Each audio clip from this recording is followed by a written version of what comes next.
Hi hello welcome to fiction talk. எல்லாருக்கும் வணக்கம். இன்றைக்கி வந்து பார்த்தீங்கன்னா நான் உங்களுக்கு ரெக்கமெண்ட் பண்ண போகிற ஒரு தியேட்ரிக்கல் எக்ஸ்பீரியன்ஸான ஒரு படம் தான் அது. இந்த படம் வந்து இன்றைக்கி தான் வெளியிட இருக்குது.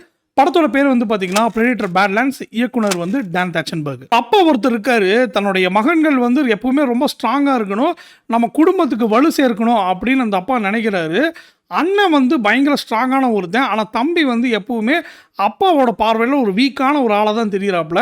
அதனால அப்பா என்ன முடிவு பண்ணுறாரு அப்படின்னா, தம்பியை பேசாம பலி கொடுத்துடலாம், பலி கொடுத்துட்டோம் அப்படின்னா அதுவே நம்ம குடும்பத்துக்கு ஒரு பலம் தான் அப்படின்னு சொல்லும்போது, இதுக்கு அண்ணன் வந்துட்டு என்னங்கிறாரு, இல்லை வாய்ப்பே கிடையாது, என்னோட தம்பியை வந்து நான் அப்படி விட்டு கொடுக்க முடியாதுன்னு சொல்லி தான் உயிரை பணைய வச்சு தம்பியை தப்பிக்க விடுறாரு. அந்த இடத்துலேருந்து தப்பிச்சு போன தம்பி வேற ஒரு கிரகத்தில் ஒரு கொடூரமான ஒரு மான்ஸ்டர் வாழ்ந்துட்டு இருக்கு. அது பேர் கலிஸ்க்குன்னு சொல்லுவாங்க.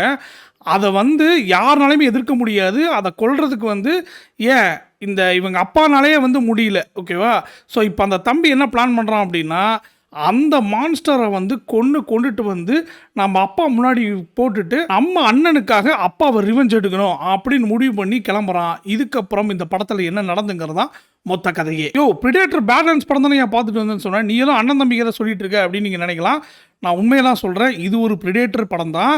இப்போ நான் சொன்னலையா ஒரு கதை, இது வந்துட்டு பார்த்தீங்கன்னா பிரெடேட்டர் குடும்பத்துக்குள்ளே நடக்கிற ஒரு கதை. இந்த படத்தை பொறுத்த வரைக்கும் வித்தியாசமாக இருந்தது, ரொம்ப பெர்ஸ்பெக்டிவாகவே ரொம்ப டிஃப்ரெண்ட்டாக இருந்துச்சு. ஏன்னா நம்ம பிரெடேட்டர் இப்போ இது வரைக்கும் நம்ம எப்படி பார்த்துருப்போம், ஒரு ஹண்டிங் கிரவுண்டுக்குள்ளே உள்ளே வந்துட்டாப்ல அப்படின்னா யாரெல்லாம் வந்து தான் கண்ணுக்கு வந்து ஒரு தைரியமாக எதுக்குற ஆளோ தெரியுதோ, இல்லை ஒரு அவெஞ்சிங்கான ஒரு விஷயம் தெரியுதோ, அதை போய் கொண்டுட்டு வேட்டையாடுறதான் வந்து ஒரு குணமாகவே வச்சுருக்கிற ஒருத்தர் இப்போது ஒரு கிரகத்துக்கு போகிறார் இல்லையா, அந்த கிரகம் எப்படிப்பட்ட கிரகம் அப்படின்னா அங்கே எல்லாமே ஆபத்தானது.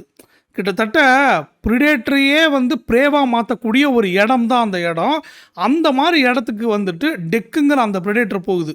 இந்த படத்தில் நான் நேற்றே ஒரு ஷார்ட்ஸ் போட்டிருந்தேன், அதில் சொல்லியிருந்தேன் ஏலியன் ஃப்ரான்ச்சைஸையும் இதையும் வந்து கனெக்ட் பண்ண போகிறாங்க அப்படின்னு சொல்லி.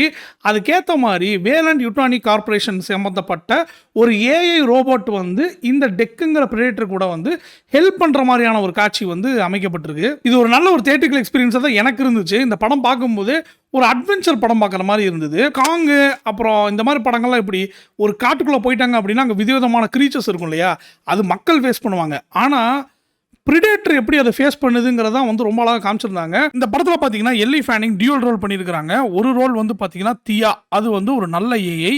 டெசாங்னு இன்னொரு ரோல் பண்ணியிருக்காங்க, அது வந்து ஒரு கெட்ட ஏஐ. அண்ட் முக்கியமாக இந்த படத்தில் பிரெடேட்டருக்காக நடிச்சவர் வந்து டிமிட்ரியஸ், அவர் சூப்பராகவே பெர்ஃபார்ம் பண்ணியிருக்காரு. எனக்கு ஏன் இந்த படம் ரொம்ப வித்தியாசமாக தோணுச்சு அப்படின்னா, நம்ம இது வரைக்கும் பிரெடேட்டரை வந்து எப்படி பார்த்துருப்போம்னா, அது வந்து ஒரு மான்ஸ்டரு, அது வந்துருச்சுன்னா கண்டிப்பாக அதுக்கிட்ட இருந்து தப்பிச்சு ஓடணும் அப்படின்னு தான் நம்மளோட மைண்ட் செட்டே இருக்கும் இல்லையா.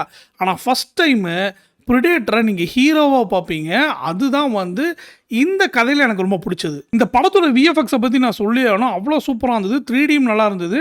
முக்கியமாக பிரெடேட்டரோட ஃபேஸ் எக்ஸ்பிரஷன்ஸ் எல்லாம் அவ்வளோ அழகாக பண்ணியிருந்தாங்க. இது நான் முன்னாடியே சொன்னது தான், ப்ரே படத்துலையும் சொல்லியிருப்பேன். பழைய பிரெடேட்டர் படம் இருக்கு இல்லையா, அதுலேயும் வந்து ப்ராஸ்தட்டிக்கில் வந்து சூப்பராக கொண்டு வந்திருப்பாங்க. அதே மாதிரி தான் இதுலேயும் ப்ராஸ்தட்டிக் பண்ணியிருக்கிறாங்க. எக்ஸ்பிரஷன்ஸுக்கு நல்ல விஷுவல் எஃபெக்ட்ஸ் பண்ணியிருக்கிறாங்க. ஏன்னா அது என்ன உணருதுங்கிறத வந்து நம்மளால் முகத்தில் பார்க்க முடியுது. மறக்காம இந்த படத்தை போய் தியேட்டரில் போய் பாருங்க. அண்ட் இன்னொன்று சொல்லிக்கிறேன், இந்த படத்தில் வந்து செக்ஷுவல் தீம்ஸோ இல்லை ப்ரொஃபானிட்டி இஷ்யூஸ் அந்த மாதிரி எதுவுமே கிடையாது. ஸோ ஃபேமிலியோட போய் பார்க்கலாம். நல்ல ஒரு என்ஜாயபிளான ஒரு வாட்சாக தான் இருந்தது. பார்த்துட்டு உங்களுக்கு என்ன தோணுச்சுன்னு சொல்லி மறக்காம கமெண்ட்ஸில் சொல்லுங்கள். நான் அடுத்த வீடியோவில் வேற ஒரு சஜஷனோட நான் உங்களுக்கு மீட் பண்ணுறேன். Thank you so much.